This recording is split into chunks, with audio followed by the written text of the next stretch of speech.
1 year of daily blogging, lessons and insights by Steve Pavlina.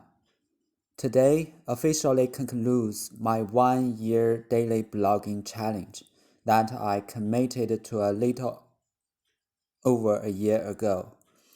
I started on December 24th, 2019, and have published a new blog post or video every day since then. So that's 374 days in a row if you include today's post. As you can verify from the blog archives, I successfully completed the challenge. I've been blogging every year since I started in 2004. But this is the first year that I've published something new every single day. This was an interesting experience, so I'll share some thoughts about what it was like, some of which might surprise you.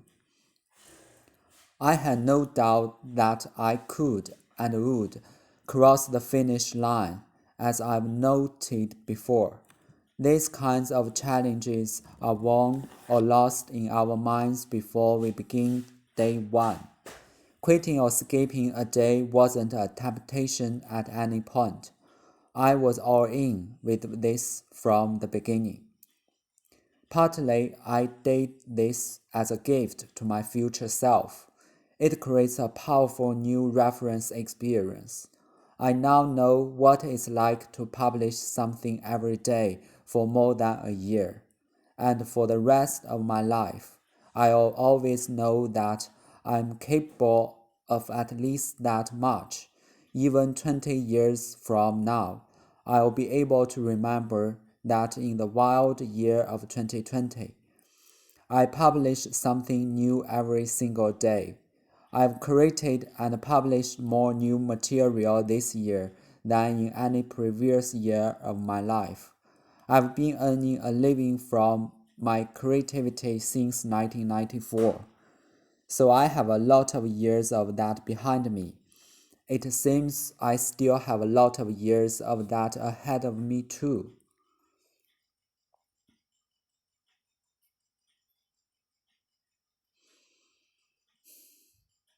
I miss wearing office clothes. Tough times are easier if I'm well dressed.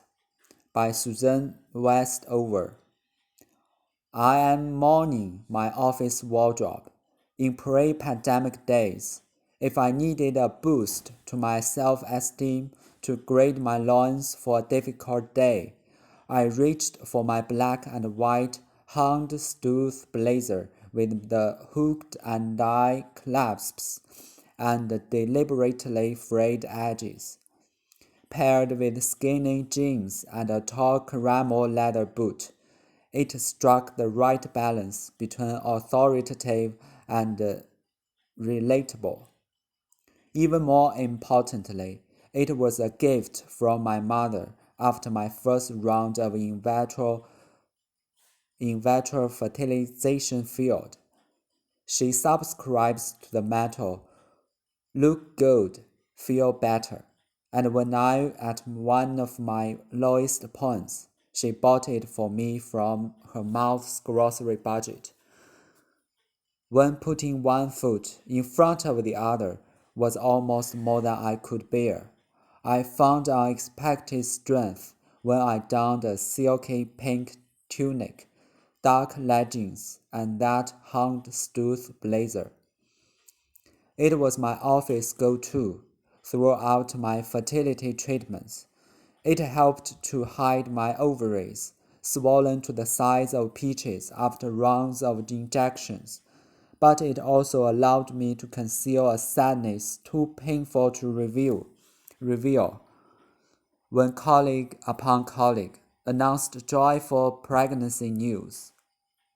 Today, my daughter is almost 9, and that blazer has remained a powerful go-to piece. When I put it on, I'm reminded that slogging through tough times is just a little bit easier if I'm well dressed for the occasion.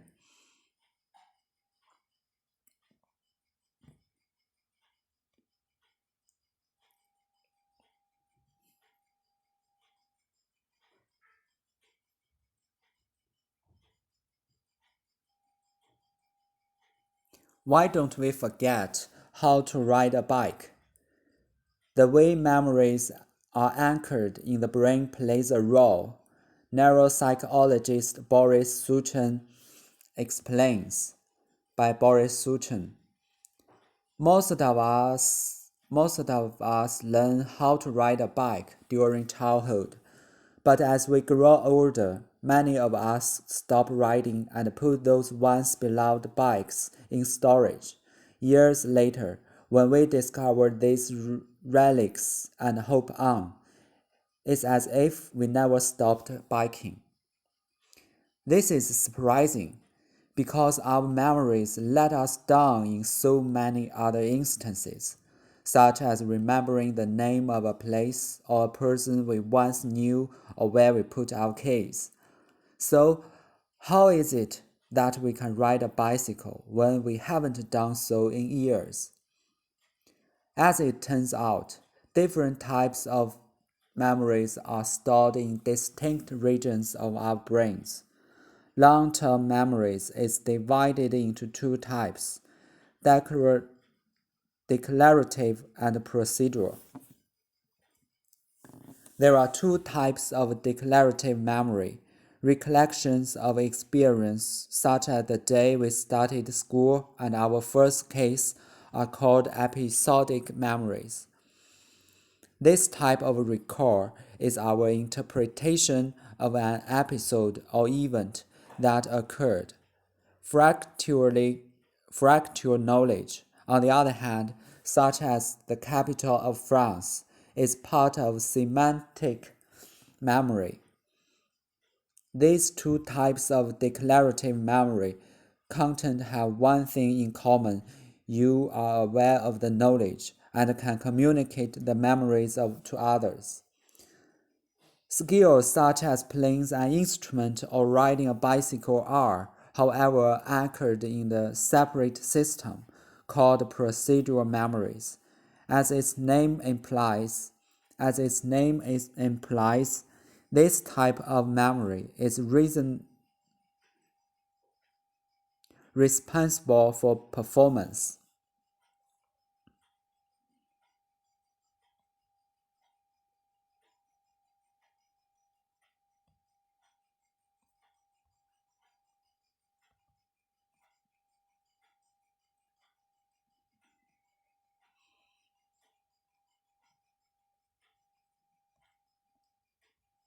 The Year by Ella Wheeler Wilcox.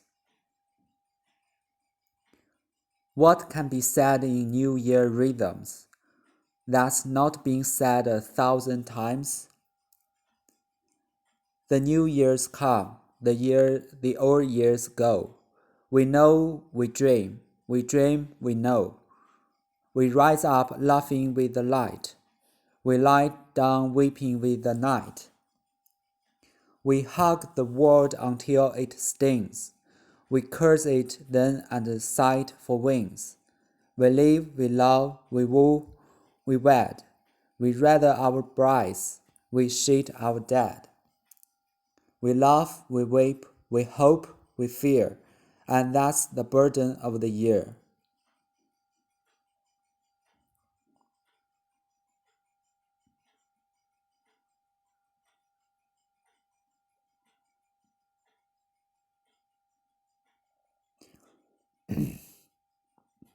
The Queen's Christmas Broadcast by Queen Elizabeth II. Every year we herald the coming of Christmas by turning on the lights, and the light does more than create a festival mood. Light brings hope. For Christians,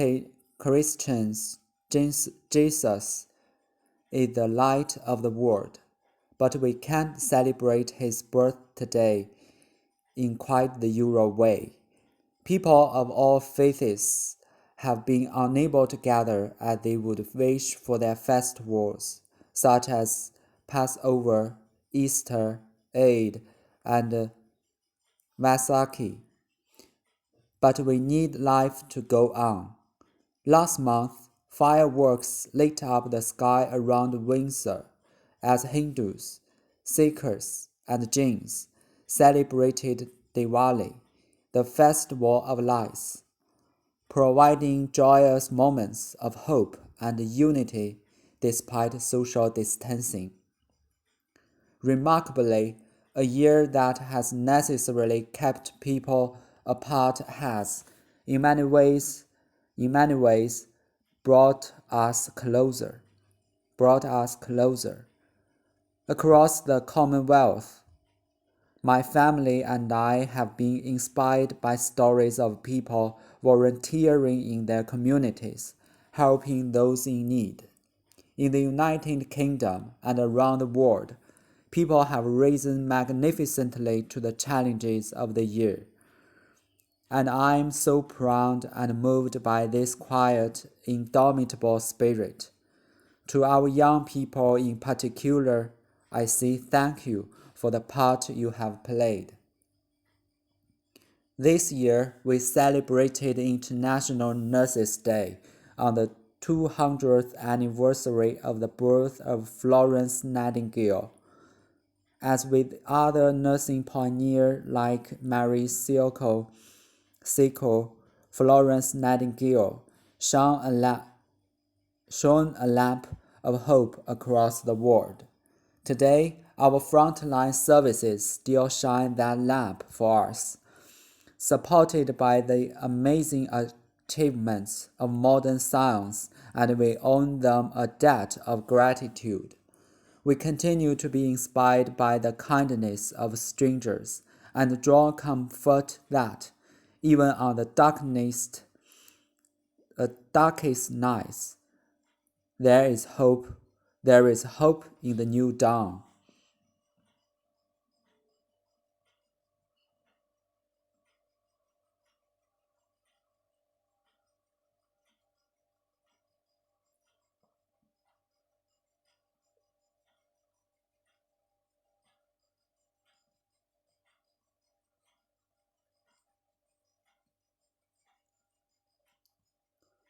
What my children have taught me about Hanukkah by Bella Hazen. Hanukkah in the middle of a pandemic shutdown is certainly different. My gifts for the grandchildren are at my children's homes, brought there by different delivery services, wrapped by others and hidden away and waiting for them to be given after the candles are lit. This year there won't be any celebration at my home, and the house feels so empty and quiet. This year, as the holiday approached, I felt myself feeling sad, like a dark cloud was over my head. How would we have any kind of family celebration? Given how I was raised, my sadness, my reaction, made no sense to me. Growing up, I don't remember my parents ever celebrating Hanukkah. I do remember the Christmas tree. I remember the gifts under the tree and sitting in front of the tree in the dark, watching the lights on the tree go on and off. So I've often wondered where my commitment to observing the Jewish holidays with my children came from, as that was not a part of my childhood. I've always had a strong desire to teach my children about their Jewish heritage and our traditions.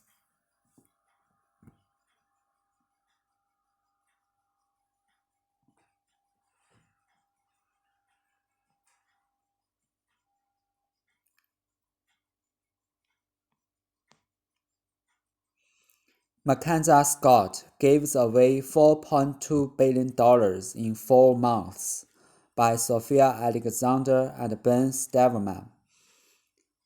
Mackenzie Scott is giving away her fortune at an unprecedented pace, donating more than $4 billion in 4 months after announcing $1.7 billion in gifts in July. The world's 18th richest person outlined the latest contributions in a blog post Tuesday, saying she asked her team to figure out how to give away her fortune faster.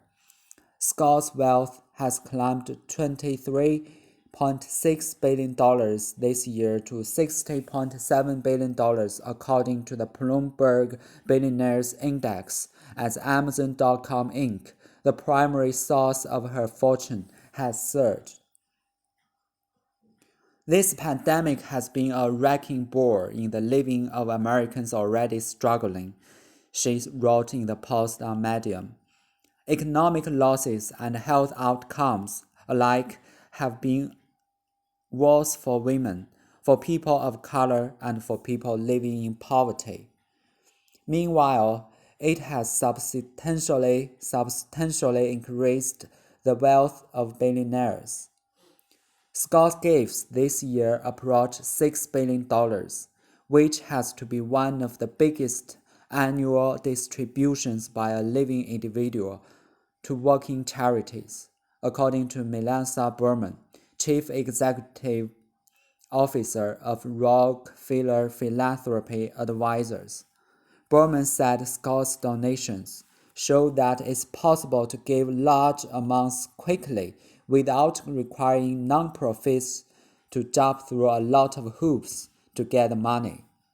The size of Scott's gifts may also disapprove a common theory that it is hard to deploy vast amounts of money without running into trouble or proving wasteful.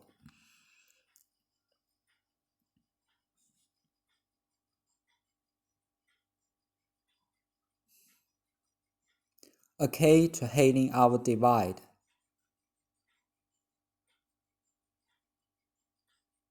by Liu Bottle.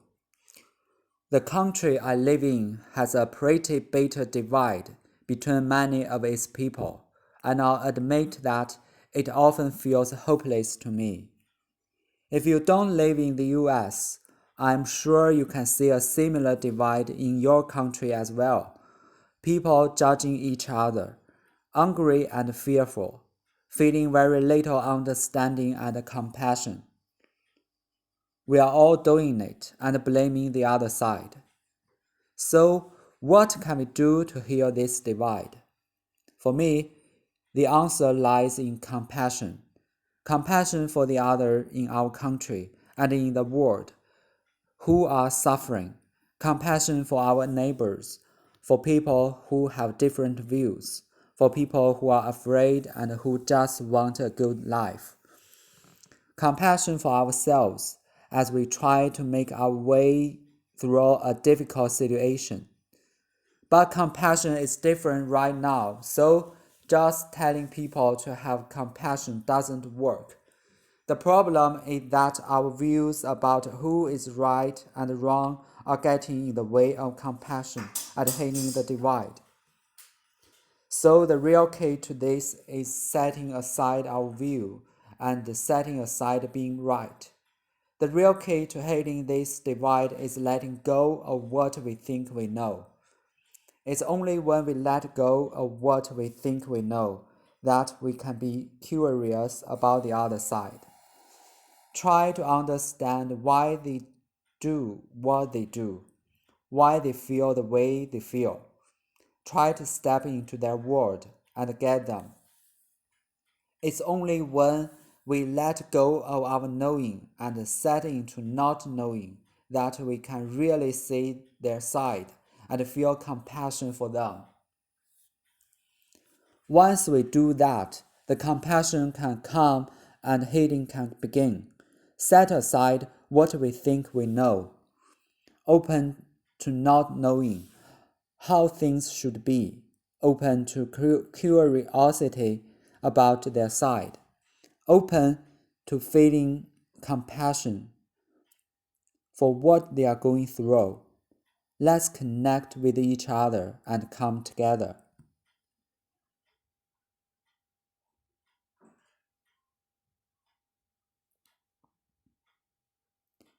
Waiting Through the Winter.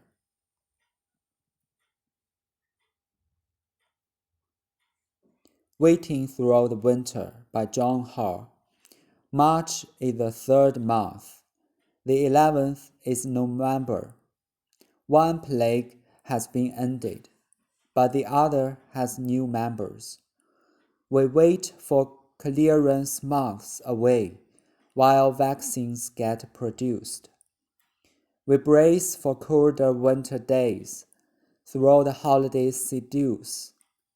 Some gather into groups unsafe, rebellious and without fear, while others hide away from all isolated and minds unclear. There is no perfect answer to this year of perfect storm. Sequester just a few months more and avoid the misinformed.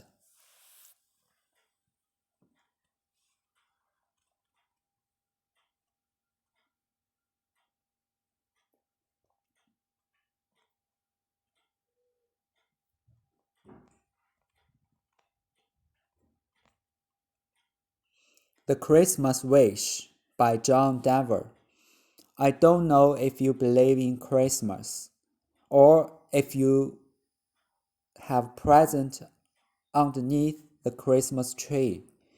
But if you believe in love, that will be more than enough for you to come and celebrate with me. For I have held the precious gift that love brings. Love brings. Even though I've never saw a Christmas star, I know there is a light. I have felt it burn inside, and I can see it shine from afar. Christmas is a time to come together, a time to put all differences aside, and I reach out my hand to family of men to share the joy I feel at Christmas time. For the truth that binds us all together, I would like to say a simple prayer that at this special time, you will have true peace of mind and love to last throughout the coming year. And if you believe in love, that will be more than enough. For peace to last throughout the coming year, and peace on earth will last throughout the year.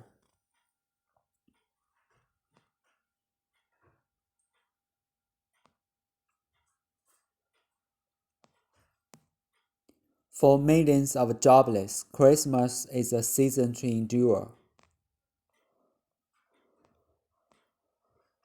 For millions of jobless, Christmas is a season to endure, not celebrate.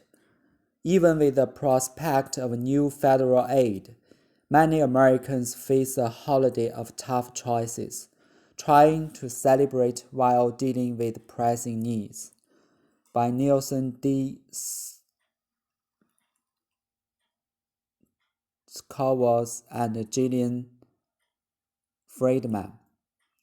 Nicole Gregg, an unemployed mother of two from Pittsburgh, will have no Christmas gifts for her two children, and the ham she bought with food stamps will be far less than their usual holiday dinner. Months behind on her rent and utility bills, she has been struggling to afford formula and diapers. But there is one thing she couldn't give up: a small Christmas tree and a trimming to go with it. Miss Craig spent the last $7 in her black account on tinsel, a symbol of light in the darkness of 2020. It's my baby's first Christmas, she said. I wanted him to be able to see a Christmas tree. Although Miss Craig, 42, lost her job as a counselor for at-risk youth through no fault of her own, she can't help blaming herself when she sees Christmas decorations and other reminders of a holiday she can barely celebrate. I don't even want to think about it, because I feel so bad for my kids, she said. It makes me feel like such a failure. For Miss Craig and millions of other Americans who lost their jobs because of coronavirus pandemic, this is a holiday season more to weather than to relish, with unemployment benefits running out and unforgiving jobs market offering few birthdays. This Christmas will be remembered by many of painful sacrifice, not the joy of exchanging gifts and partaking of festive meal with family.